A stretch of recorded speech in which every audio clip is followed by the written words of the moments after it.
Lumago ang ekonomiya ng Pilipinas sa 5.4% sa unang bahagi ng taon. Ayon yan sa Philippine Statistics Authority. At ayon naman sa Department of Economy, Planning and Development, ang Pilipinas ang pangalawa sa may pinakamalaking paglago sa ekonomiya sa Asia.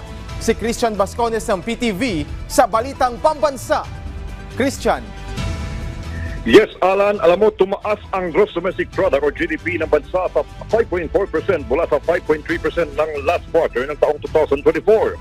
Ayon kay DepEd Undersecretary Rosemary G. Edilion, ang mga pangunahing dahilan kung bakit naging maganda ang simula ng taon ay dahil sa malakas na domestic demand. Dahil sa bumagal na inflation ng Pilipinas kung bakit tumaas ang household consumption at kakayahan para bumili ng mga mamamayang Pilipino sa harap ng mga hamon sa international market. Naging pangalawa pa rin ang Pilipinas sa mga karating bansa sa Asia na mabilis ang paglago.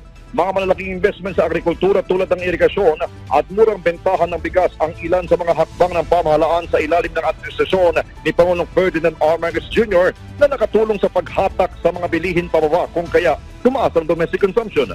Tiwala naman ng Department of Economy, Planning and Development na maaabot pa rin ng bansa ang target GDP nito hanggang sa pagtatapos ng taon.